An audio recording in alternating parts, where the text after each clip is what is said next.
마음이 뜨겁지 아니하더냐라는 제목으로 하나님 말씀 증거하겠습니다. 오늘 본문 32절 말씀에 보면 예수님께서 성경을 풀어주실 때 우리 속에서 마음이 뜨겁지 아니하더냐 하고 이 엠마오로 가는 두 제자가 말을 했습니다. 두 사람 모두 마음이 뜨거워졌던 것 같아요. 예수님의 자기 자신을 향하신 말씀들을 풀어주실 때 마음이 뜨거웠다. 여러분, 우리 성경 전체는 우리 예수 그리스도를 나타내는 것인데요. 오신 그리스도를 나타내고 있는 말씀. 여러분, 우리 이 말씀을 읽을 때마다, 이 말씀을 이렇게 듣고 계실 때마다, 이 말씀을 암송하시고 이 말씀을 늘 묵상하실 때마다 우리의 심령이 새로워지고 뜨거워져야 할 것입니다. 냉랭한 신앙, 그거 하나님께서 원하시는 거 아니에요. 죄를 끊는 면에서는 차갑게 끊어야 합니다. 그런데 주님을 사랑하고 주님의 뜻을 행하고 구령의 열정을 갖는 일, 이 모든 일에는 뜨거워야 합니다. 그래서 계시록에 말씀하시잖아요. 뜨겁든지 차갑든지 해라. 미지근하면 내가 내치겠다. 그렇게 말씀하셨어요. 여러분, 우리의 신앙은 그렇게 죄를 끊는 일에는 차갑게, 그리고 주님을 사랑하는 일에는 뜨겁게 생활하셔야 합니다. 이 시간에 우리의 마음이 뜨거워질 수 있도록 하나님의 말씀에 주목하시고 이 말씀이 우리의 생명 되도록 마음에 깊이 새기시는 그런 귀한 시간이 되었으면 좋겠습니다. 오늘 본문의 말씀은 부활 7원, 부활 후에 7번 말씀하셨던 것 가운데 이제 두 번째 말씀입니다. 우리 12번 나타나셨다고 지난 표에 보여드렸었는데 그 표에 의하면 네 번째의 나타나심이에요. 그러니까 첫 번째는 새벽 미명에, 그러니까 주일날 첫 새벽 미명에 마리아에게 처음 나타나셨던 거. 두 번째는 그들과 함께 왔었던, 마리아와 함께 왔었던 다른 마리아들, 다른 여인들에게 대해서 두 번째 나타나셨습니다.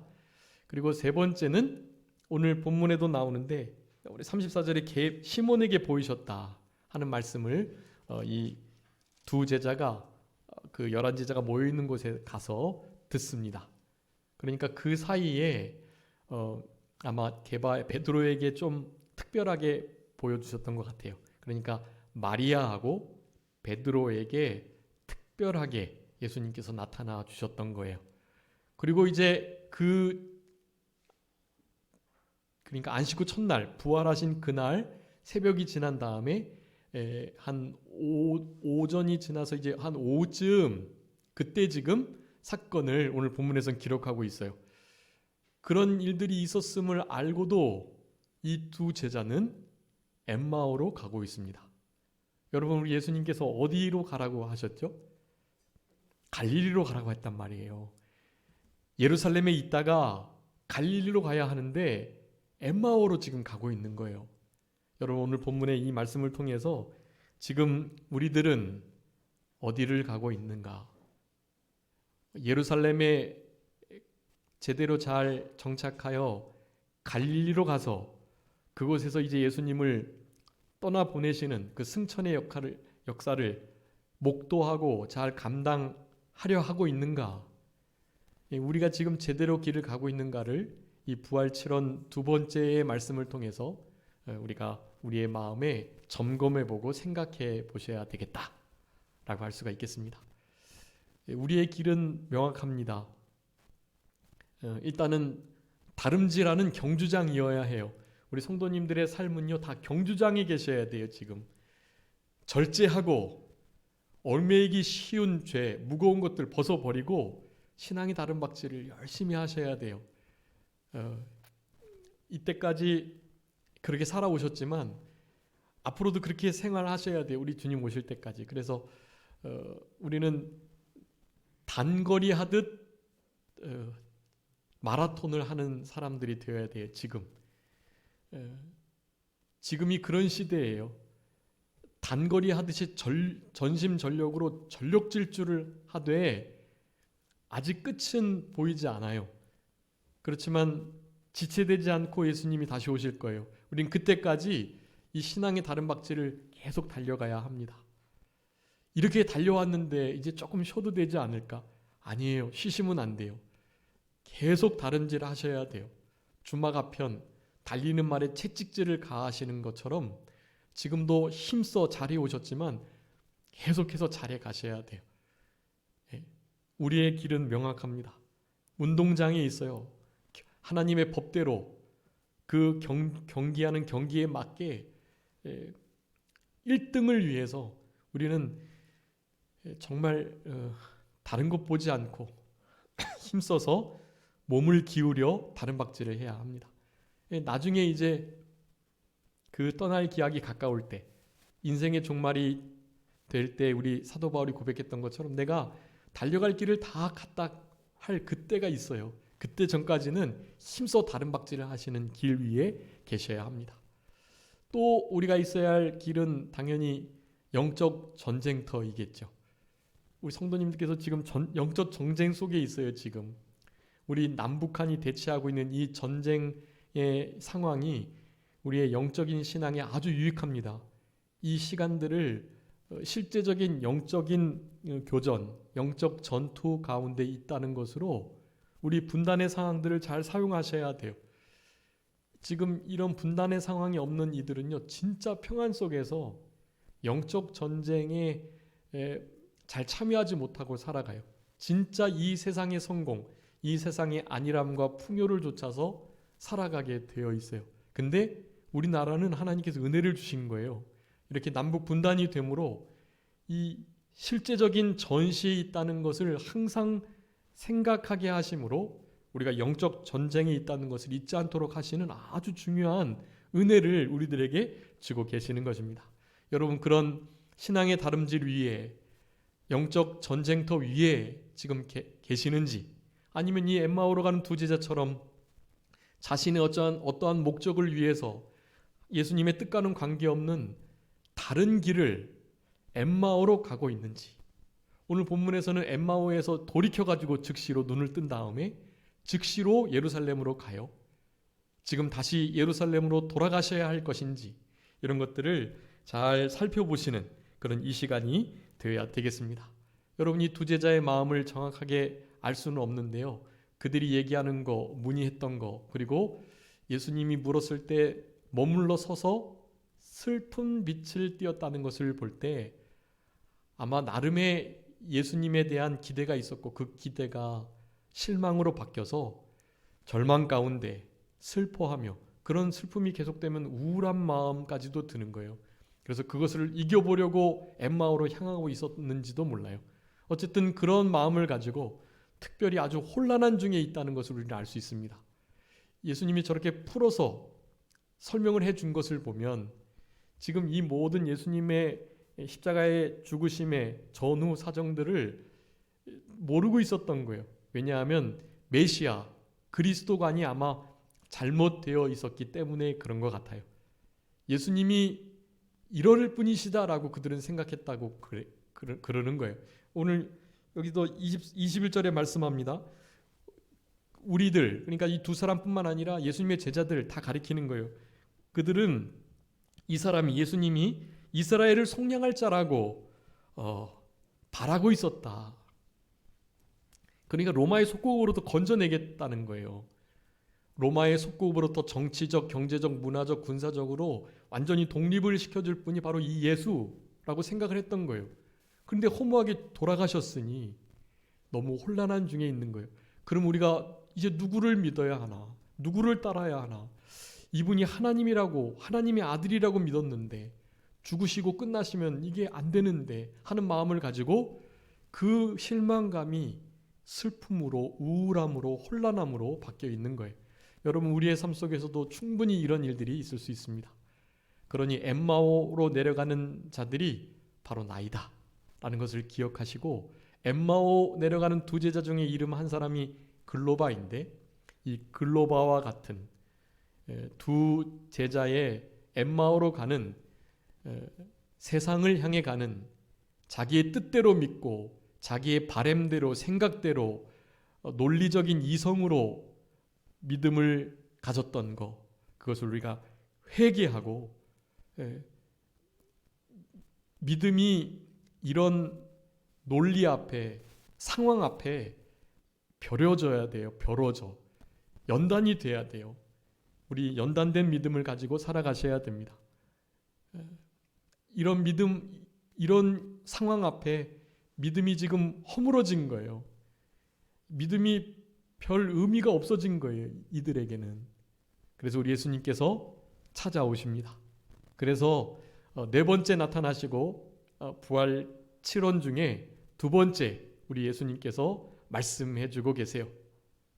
너희들이 지금 무슨 얘기를 나누고 있느냐? 지금 무슨 일이 있느냐? 라는 것을 묻고 계세요. 예수님께서 하셨던 이 말씀들 세 가지 측면으로 살펴보면서 말씀을 상고하도록 하겠습니다. 첫 번째는요, 우리 예수님께서 하신 말씀이에요. 우리 17절인데 서로 주고받고 하는 이야기, 그것이 무엇이냐라고 물으셨고 슬픈 빛을 띠고 머물러 서가지고 아니 이것도 지금 알지 못하느냐 혼자만, 그렇게 말을 하자 19절에 무슨 일이냐라고 묻고 계십니다. 여러분, 지금 이 예수님께서 이 물으심이 우리 부활 7원 첫 번째 아주 슬퍼 대성통곡하고 있는 마리아에게 나타나셔가지고 물으셨던 그 물음과 같죠. 어찌하여 여자여 어찌하여 울고 있느냐, 누구를 찾느냐, 이 물음이에요. 사실은 엠마오로 가는 이 제자들에게도 동일한 물음을 사실은 물으신 거예요. 마리아와 여인들은 예수님의 시체를 찾고 있었고 산 자를 죽은 자 가운데서 찾고 있었고 부활하신 주님을 찾은 게 아니라 시체를 찾고 있었고, 우리 두 엠마오로 내려가는 두 제자는 예수님께서 말씀하셨던 언약의 말씀들을 기억하지 못하고 그 상황에 믿음이 허물어져 가지고 그 예수님이 당하신 일들을 그저 이야기 나누고 서로 문의하는, 그러면서 그래도 믿음을 가지고 예루살렘에 머물면서 제자들과 함께 있어야 되는데 그렇지 않고 자기의 길 가는 그 가운데 있었다라는 것을 우리들에게 말씀해 주고 계십니다. 이 물음은 너가 지금 어디에 있느냐, 그런 일이 있었음에도 내가 지금 엠마오로 가야 할 것이냐 라는 거예요. 엠마오로 지금 갈 때가 아니라는 거예요. 그래서 예수님께서 눈을 밝게 해주신 다음에 이 두 제자를 갑자기 확 떠나세요. 그냥 보이지 않으시는 거예요. 갑자기. 이것은 지금 나를 이렇게 보고 할 때가 아니고 당장에 일어나서 예루살렘에 가서 갈릴리로 갈 준비를 해야 된다는 말씀을 하시는 거예요. 그게 더 이상 말씀 안 하시고 그냥 싹 사라지세요. 아마 축사하시기 전 예수님의 모든 자신에 대한 말씀을 풀어주시면서 갈릴리 얘기까지 하셨던 거겠죠. 그러니까 곧 일어나 그들이 예루살렘으로 갔다, 그렇게 말을 하는 거예요. 더 이상 엠마오에 있지 않고 가려던 그곳으로 끝까지 가지 않고 돌이켜가지고 예루살렘으로 향했다라는 것입니다. 여러분, 이런 물음을, 그리고 이 물음을 통해서 깨닫게 해주신 이런 은혜의 역사를 따라서 만약에 우리가 지금 엠마오로 가고 있다면 방향을 돌이켜 예루살렘을 향하여 가야 할 것입니다. 하나님께서, 주님께서 말씀하셨던 말씀을 의지하고, 여러분 말씀이 좀 지체되는 것 같고 더디는 것 같고 이루어지지 않는 것 같고 그렇게 여겨질 때가 있어요. 지금 이 두 엠마오로 가는 두 제자에게는 그랬어요. 죽으시면 안 되는 분인데 예수님께서 죽으셔야 할 것과 3일 만에 살아나야 하실 것을 전혀 기억하지 못하고 있었기 때문에 더 그런 거예요. 그래도 돌아가시면 안 되죠. 구원하셔야 되는데, 로마에서 우리를 인도하셔야 되는데 리더자가 죽어버리면 어떡해요? 사실은 그런 정말 슬프고 좌절감이 들고 상실감이 들고, 그래서 이제는 슬퍼 우울하기까지 한, 그래서 그 일들을 도저히 그 예루살렘에서는 감당할 수 없어 다른 곳으로 옮겨야 할 수밖에 없는 그런 마음 상태. 이 도대체 어떻게 된 일인가? 예수님께서 그동안 하신 말씀들과 이렇게 죽어버리신 일과 이거 어떻게 해야, 이거를 생각해야 되나 하는 진짜 신앙의 어떤 혼란한 상태, 그런 상태에 있었다라는 거예요. 여러분, 이런 상태에 우리들도 충분히 있을 수 있고, 제가 말씀을 준비하면서 우리는 엠마오로 내려가면서 사실은 어떤 혼란한 마음을 가지고 있을까라는 생각을 좀 해볼 때요,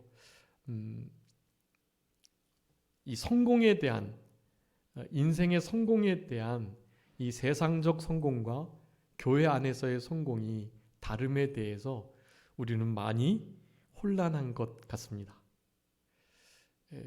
여러분, 세상의 성공과 교회에서 기독교 가치관에, 기독교적 세계관으로서의 성경 안에서 말하는 성공은 많이 달라요. 우리는 그것을 주로 동일시합니다. 실제적인 세상에서의 어떤 부귀, 영화, 명예, 재물, 건강, 또 여러 가지 학식과 학력과 그 모든 것들이 실제적으로 믿음의 성공을 의미하는 것으로 생각하게끔 하는 시대에 살고 있어요, 여러분. 근데 그것이 아닌 것을 아셔야 돼요. 여러분, 거지 나사로가 부자의 집에서 떨어지는 그냥 그 부스러기를 먹고 살면서도 아브라함의 품에 안겨가지고 얼마나 큰 영광스러운 그런 위치에 있었던 것을 우리는 보잖아요. 예수 믿는 사람이 성공해야지, 거지처럼 살면 안 되지. 맞죠? 맞는데 하나님께서 그렇게 하실 수도 있어요. 자기의 게으름으로, 자기 개발을 안 함으로, 노력을 안 함으로 그렇게 돼버린 것은 그건 어쩔 수 없죠. 그것으로 인해서 하나님께서 도리어 모독을 받으시고 하나님의 영광이 가려워지는 일이 일어나기도 해요. 근데 그것을 세상의 성공과 기독교적인 성공을 동일시하라고 그런 생각들을 하게 하는 것이 아니라는 거예요. 그러니까 다시 말씀드리면 세상의 성공과 교회, 기독교 안에서의 성공은 사실은 반대일 경우가 더 많다라는 것을 우리들에게 말씀해주고 계시는 거예요. 그런 부분에 대해서 헷갈리지 말라는 거예요. 주로 실제적으로 신앙이 귀하고 올바르고 그래서 믿음으로 힘써 살아가게 될 때, 그럴 때 세상적인 성공도 주로 따라오게 해주세요. 여러분, 근데 그것은 아주 낮은 단계의 기본적인 면이에요. 기본적인 면. 성경은요, 그것을 말하고 있지 않아요. 성경에서는 얼마나 많이 고난과 역경들을 믿는 자들이 통과해야 된다는 걸 말해요. 통과하고 난 이후에 다시 완벽하게 회복시켜 주셔가지고 믿지 않는 사람보다 더 잘 살게 해주었다. 이런 것은 정말 별로 찾아보기가 어려워요. 아예 없는 것은 아닌데 찾아보기가 어려워요. 우리 예수님의 예만 들어도 예수님께서 이 땅에서 어떻게 다른 부귀영화를 보시지 않았잖아요. 결국엔 그냥 그렇게 돌아가시고 말았어요. 40일 동안의 부활을 나타내셨을 뿐 그냥 그러고 마신 거예요. 세상에 어떤 명예와 영광을 얻으신 게 아니에요. 예수님께서도 그렇게 살아가셨다는 것을 우리 히브리 기자는 히브리서 5장에서 그렇게 말하는 거예요. 우리 예수님 하나님의 아들이시지만 아들이실지라도 고난을 통해 순종함을 배워 온전함에 이르셨다. 그렇게 말하는 거예요. 그 온전함은 하늘나라에서 하나님이 주시는 그 상급을 말하는 거예요. 이 땅에서 온전히 되신 게 아니에요. 이 땅에서 왕 노릇하시고 자기를 잡아 죽였던 그들을 심판하시고 징계하시고 그렇게 하셨던 것이 아닌 거예요. 여러분, 우리들에게는 예수님의 그 고난의 자취가 남겨져 있습니다. 여러분, 우리 1년 표잖아요. 예수의 흔적을 지니는 거. 여러분, 그것은 결코 명예의 영광을 얻는 길이 아니에요. 믿음으로 살아가게 되면 땅에서의 명예의 영광을 잘 살고 건강해지고 모든 것이 형통하고 잘 되는 그런 일들이 충분히 있을 수 있어요.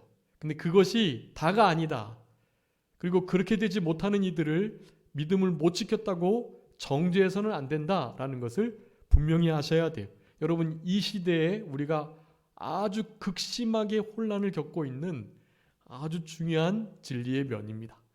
여러분, 엠마오로 내려가는 제자들의 그런 혼란함의 상태가 지금 이 시대를 살아가는 우리들에게도 동일하게 주어질 수 있다는 것을 생각하시면서 제가 생각하면서 했던 부분이었는데요. 그것 말고 이 땅에서 실제적 혼란을 가져오는 여러 가지 일들이 있을 수 있어요. 여러분, 그런 것들을 잘 진리의 말씀으로, 성령의 감동으로, 또 좋은 지도자들의 지도로 잘 구분하고 구별지어서 진짜 중요한 게 무엇인지를 알고, 그렇게 이제는 귀로 들었었던 이제는 눈으로 배웁는다는 욥의 고백과 같이 이들도 지금 이제 영의 눈이 밝아져 가지고 예수님을 알아보았는데, 다른 이 엠마오의 기사를 마가복음에서 쓰고 있는데 거기는 좀 짧게 설명을 해 두었어요. 한 2줄로 기록되어 있는데 거기 예수님이 변형되셨다 그렇게 표현하고 있어요. 변형되셨으니 못 알아봤지? 그거 아니에요. 변형이 되셔도 사실은 충분히 예수님인 줄 알아봐야 할 사람들이 이 엠마오 가는 제자들은, 그런데도 못 알아본 거예요. 그것은 영의 눈이 가려져 있기 때문에 그렇습니다. 그 영의 눈은 이제 살펴보겠지만 말씀으로 돌아갈 때 영의 눈이 떠진다는 것을 우리가 분명히 기억해야 되겠습니다. 그래서 서로 주고받는 이야기가 무엇이냐, 도대체 무슨 일이냐, 이 물음이 먼저는 우리의 마음에 있는 여러 가지 혼란함과 아픔과 고민들, 또 우울함과 슬픔들, 좌절과 아픔이 무엇인지를 드러내게 하시려는 물음이다 라는 것을 먼저 기억하시고요. 우리는 엠마오로 가는 이 제자들과 같이 지금 그날, 여기 13절에 그날에 말하고 있는데 이 그날은 예수님이 부활하신 그날인 거예요. 그날 새벽에 부활하셨거든요. 근데 그 부활하신 그날에 엠마오로 가서는 안 되는데 그 길을 가고 있으니 우리 예수님께서 나타나셔가지고 이 물음을 물으셨다라는 것입니다. 여러분, 이 말씀 17절에 슬픈 빛을 띄었다는 것, 21절에 예수님이 이렇게 해주시기를 우리는 바랬다라는 이 바램을 나타내는 말씀과 함께 24절에 예수님은 보지 못하였다라는 이 말씀, 천사들의 말은 들었지만 예수님은 보지 못했대. 그러니까 실제로 부활하신 예수님을 못 만난 거예요. 마리아의 그 소식을 듣지 못하고 엠마오로 떠나게 된 거죠. 마리아가 여인들이 와가지고 우리가 주를 보았다 말했는데 아마 그 말을 들었으면 이들이 그냥 엠마오로 가지는 않았을 거라는 생각이 들어요. 그런데 주님을 보지 못했으니 소문만 있을 뿐, 혼란하기만 할 뿐, 그저 내 볼장을 봐야 하겠다는 마음이 그들에게 앞섰던 것입니다. 여러분, 이런 말씀들을 통해서 예수님이 이런 물음을 물으셨다는 이 말씀의 영적인 의미는 이런 말씀들을 통해서 우리가 이들이 지금 얘기했던 것과 같이 세상의 논리로가 아닌, 또 그들이 가지고 있었던 잘못된 메시아관이 아닌, 여러분, 우리가 바라는 대로 생각하고 또 논리적으로 또 경험했던 대로 우리의 이해대로 믿으려고 한다면 이렇게 좌절할 수밖에 없다는 것을 오늘 이 말씀을, 첫 번째 말씀을 통해서 기억해야 되겠습니다. 믿음이 이 현실 앞에서 아무것도 아닌 것처럼 되는 일이 없도록 하셔야 됩니다. 예수님 보지 못했다고 보지 못했으니 나는 이제 더 이상 믿지 않겠다, 도마의 마음으로 살아가면 안 되겠다는 것을 우리들에게 말씀해 주고 계십니다. 그 말씀을 하신 다음에 이제 25절부터 27절까지 25절에 선지자들의 말하는 것을 마음에 더디 믿는 미련한 자들이여 라는 말씀을 두 번째로 하십니다. 여러분, 말씀을 더디 믿는, 그러니까 더디 믿는 것은 더디 믿기 전까지는 불신앙에 있었다는 거예요. 그러니까 더디 믿었다라는 것은 불신앙을 지나 이제 신앙이 어느 정도 됐다라는 의미니까, 불신앙 그 자체가 얼마나 미련한 것임을, 그리고 그 불신앙의 정도가 계속되었던, 더디 믿었던 그 기간이 얼마나 미련한 일임을 우리들에게 말씀해주고 계십니다. 여러분, 우리가 믿음을 지혜롭게 가져야 되는데요. 여러분, 지혜로운 믿음은 다른 게 아니에요.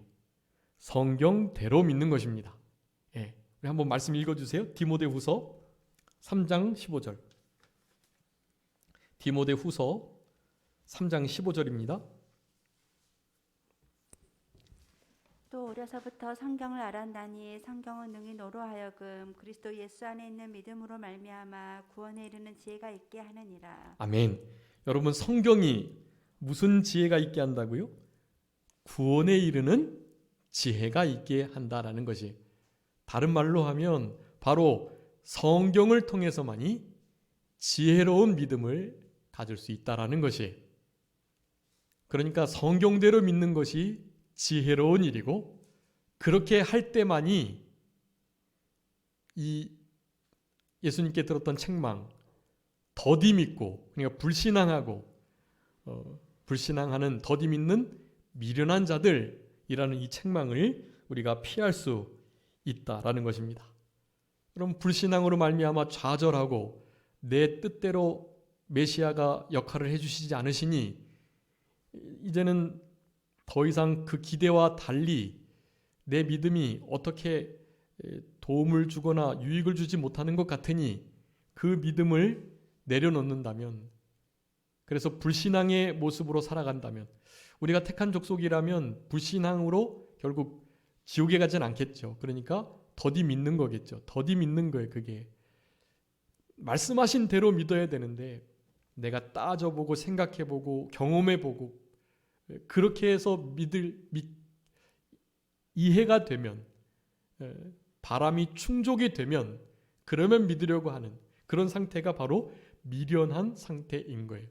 여러분, 우리는 이 미련함을 벗어버려야 합니다. 이 미련함을 벗어버리기 위해서 우리 예수님께서 하신 일이 다른 게 아니에요. 지금 이제 25절부터 선지자들이 한 말을 더디 믿는 자들이다라고 말씀하면서 그리스도가 이런 고난은 시편부터 시작해서 스가랴, 다니엘, 이사야 이런 데 예언되었던 우리 예수님께서 메시아인 그리스도가 당해야 할 고난들을 다 기록해 놨거든요. 그 고난들은 보지도 않고 그저 로마의 속국으로부터 이 메시아라고 일컬어지는 예수라는 사람이 우리를 건져내겠다, 그런 생각만 가지고 있으니까 예수님이 당해야 할 고난, 그 고난 중에 십자가의 죽으심이 있는데 그것을 전혀 생각하지 않고 있는 바로 그 미련하고 불신앙적인 그 모습 가운데 있었던 것을 우리 예수님께서 책망하시면서 하시는 말씀이라는 거예요. 여러분, 이런 상태에 있을 때 우리 예수님께서 성경의 말씀을 풀어주셨다라는 것이 우리들에게 아주 중요한 교훈을 하고 계십니다. 예수님께서 살아나셨다는 거 알려주시기 위해서 그냥 십자가 못 박혔던 거 자국 보여주면 되는 거잖아요. 엠마오로 내려가는 제자들에게. 근데 그렇게 하시지 않았다는 거예요. 무엇을요? 성경을.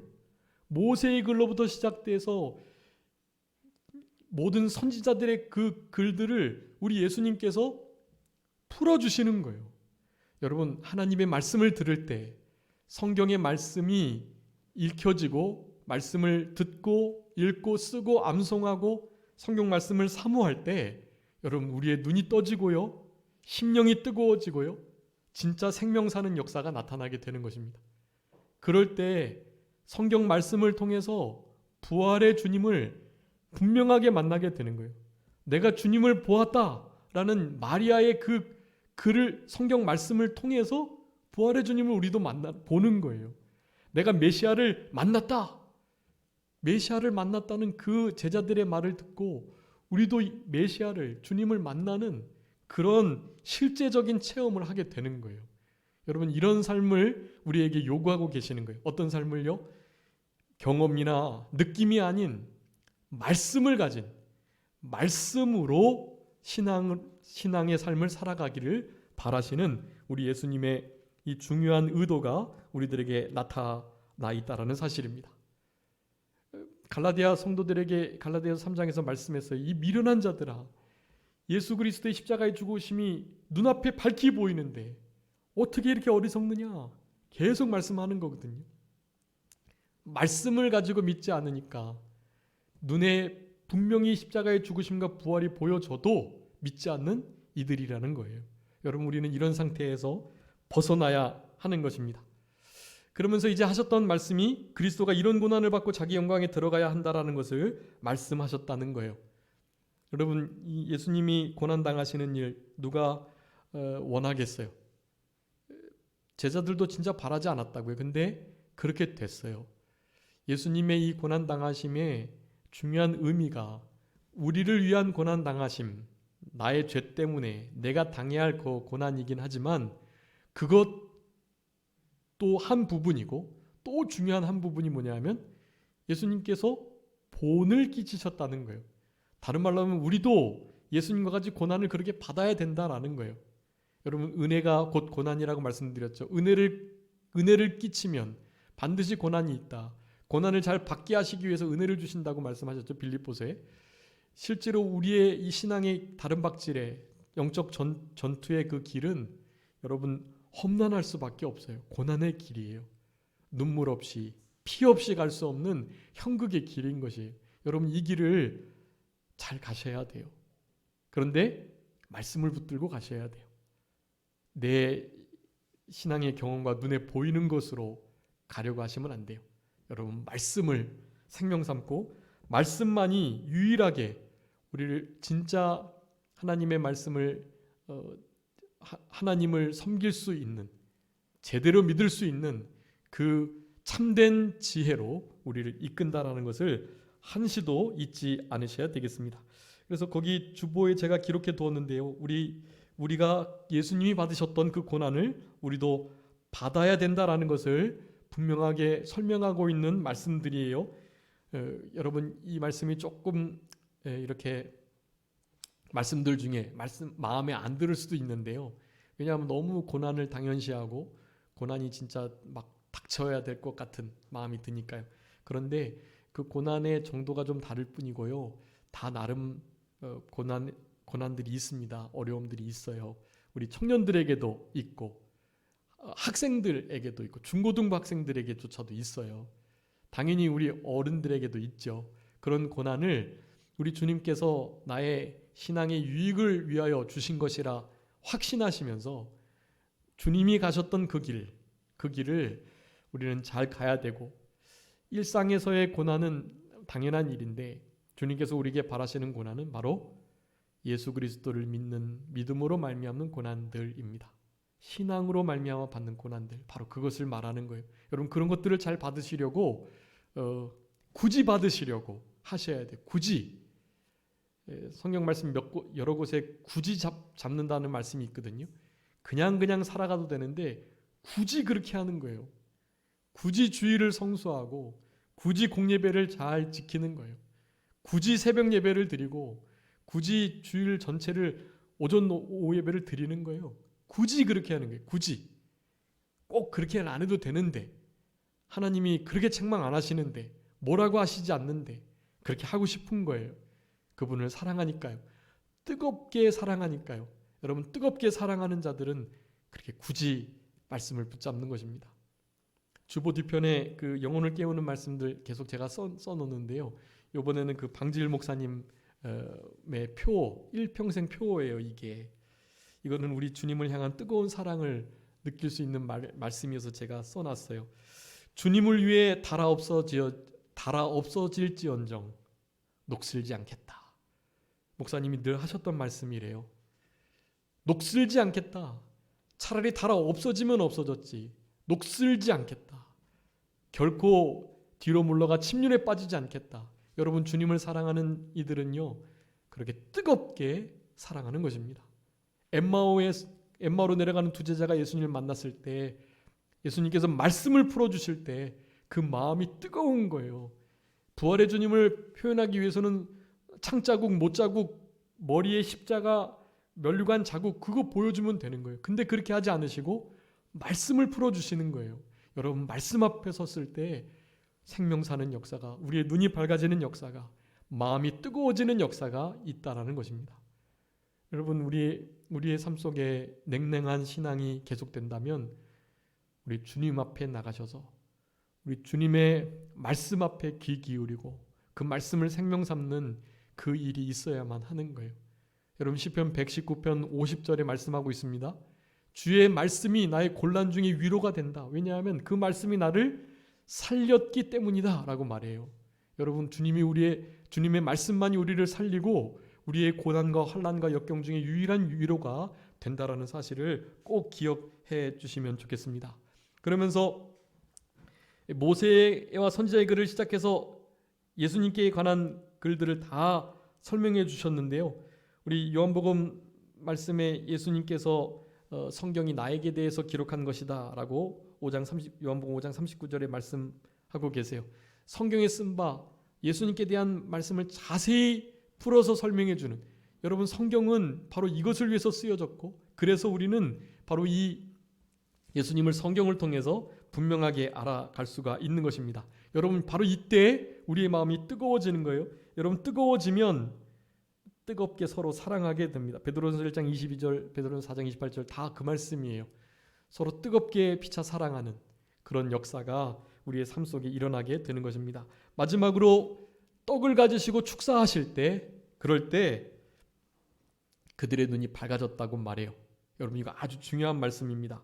이제 30절에 떡을 가지시고 축사하셔가지고 떼어서 그들에게 주셨는데 31절에 뭐라고 말씀하죠? 그들의 눈이 밝아졌다. 여러분, 이 축사, 감사 기도했다는 뜻인데요. 예수님께서 감사 기도하시며 바로 이 성찬의 의미를 이 두 제자에게 다시 한번 일깨워 주신 거예요. 성찬의 의미를. 여러분, 이 성찬을 통해서 우리의 눈이 밝아집니다. 여러분, 제가 주보에다가 눈이 밝아지는 것을 써놨어요. 여러분 꼭 살펴보시고 여기다가 답을 다 다세요. 그 말씀에다가. 그래서 우리의 영의 눈이 떠져야 돼요. 영의 눈이 떠져야, 그래야 우리의 마음이 뜨거워지고 주님을 그렇게 뜨겁게 사랑할 수 있게 되는 거예요. 내가 엠마오로 가고 있는지, 내가 예루살렘에 머물러 있는지, 아니면 엠마오로 갔다가 다시 예루살렘으로 가고 있는지 그런 것을 알 수 있는 거예요. 여러분, 영의 눈이 떠지지 않으면 결코 그렇게 될 수 없습니다. 지금 이 좌절이 있고 또 우울함이 있고 혼란함이 있는 이 세대 속에서 우리가 마치 엠마오로 내려가는 제자들과 같다라고 생각하시면서, 여러분, 이와 같은 말씀들을 묵상하시면서 예수님께서 무엇라 말씀하셨는지를 생각하시면서 그렇게 남은 때를 승리하며 살아가시는 우리들이 되어야 되겠고, 두 제자가 방향을 잃고 엠마오로 내려가긴 했지만 다시 눈이 밝아져서 즉시로 곧 일어나 예루살렘으로 향했던 것처럼 예루살렘으로 향해서 예수님께서 우리에게 나타나셨다. 지금 이제 이게 네 번째로 나타난 거니까 그 마리아와 여인들, 그리고 베드로, 이 사람들 말고 이 두 제자가, 글로바를 비롯한 이 두 제자가 예수님을 뵌 거예요. 아주 큰 특권을 가지고 예수님이 살아나셨다는 증거를 하게 되는 것입니다. 여러분, 우리의 삶 속에서 이 돌이켰던 엠마오로 가는 두 제자와 같이 우리의 삶을 방향을 돌이키고 우리 주님께서 원하시는 말씀대로의 신앙을 잘 영위해 나가심으로 우리의 영의 눈이 끝까지 밝아 있고 마음이 늘 뜨거워져 있으며 우리 주님을 진짜 그렇게 사랑할 수 있는, 우리 주님을 보지 못하나 뜨겁게 사랑하는 그런 우리들의 남은 삶이 되셔야 되겠고, 바로 그 눈이 떠지는 것은 성찬을 통해서라고 말씀했는데, 성찬은 예수님의 살과 피를 먹는 것이고, 살과 피를 먹는다라는 것은 세 가지 말씀드렸습니다. 믿는 거다. 그러니까 제대로 말씀대로 잘 믿는 거다라는 거예요. 두 번째로 그분 안에서 있는 거다. 그리고 그분을 인하여 사는 것이다라는 거, 그 주보에 써두었습니다. 요한복음 6장 47절 53절을 통해서 예수님을 믿는 게 먹는 거다. 영생을 통해서 믿는 게 먹는 거라는 것을 말씀드린 거고, 예수님 안에 사는 자, 요한복음 6장 56절, 요한복음 6장 57절에 인하여 사는 거, 이것이 살과 피를 먹고 마시는 거다라고 말씀을 드렸습니다. 이 살과 피를 먹고 마시는 일이 있어야 영의 눈이 밝아지고 우리의 마음이 뜨거워지고 우리 주님을 그렇게 사랑할 수 있다라는 것입니다. 아무쪼록 남은 때를 우리 엠마오로 내려가는 두 제자가 다시 돌이켜서 우리 주님을 증거했던 것과 같이 그렇게 주님을 뜨겁게 사랑하는 마음이 늘 뜨거운 영의 눈이 열리는 그런 우리들이 다 되었으면 좋겠습니다. 잠깐 기도하겠습니다. 살아계신 우리 아버지 하나님 감사합니다. 우리들에게 엠마오로 가는 두 제자의 이 이야기를 통해서 중요한 신앙의 교훈을 허락해 주신 은혜를 진심으로 감사합니다. 내가 지금 무슨 이야기를 나누며 그 이야기가 도대체 무슨 일이냐라는 이 물음은 우리가 지금 어디에 서 있느냐를 묻고 계신다는 것을 분명하게 기억하게 하시고 우리들이 주님의 말씀 위에 서 있는 말씀대로의 신앙생활을 잘 감당할 수 있는 그런 우리 모두가 되게 하여 주시옵소서. 예수 그리스도께서 고난을 받으시고 부활하셔야 할 것, 모세의 글로부터 시작해서 선지자의 모든 글들이 그것을 증거하고 있는데 그것을 불신앙하고 더디 믿는 이 어리석은 상태에 있지 않도록 하나님의 말씀대로 구원에 이르는 지혜가 있는 그 말씀을 제대로 믿는 그런 우리들의 신앙이 되게 하여 주시옵소서. 주님을 성찬을 통해서 온전하게 보고 눈이 밝아졌던 것처럼 예수님의 살과 피를 먹고 마시는 나를 위해서 피 흘리시고 살이 찢기셨다는 그 은혜 위의 은혜를 어떻게 보답할까 하며 주님의 사제의 은총과 생활의 은혜를 늘 감사하며 살아가는 깨어있는 그런 우리 산정교회 모든 성도님들의 삶이 될 수 있도록 은혜를 베풀어 주시기를 간절히 바라옵고 여러 가지 우리의 문제들과 어려움과 혼란함이 있지만 다 주님께 맡기고 우리 주님만을 바라보며 말씀대로의 신앙생활을 영위할 수 있는 그런 우리 모두가 되게 하여 주시옵소서. 감사하옵고 예수 그리스도의 이름으로 기도 올리옵나이다. 아멘.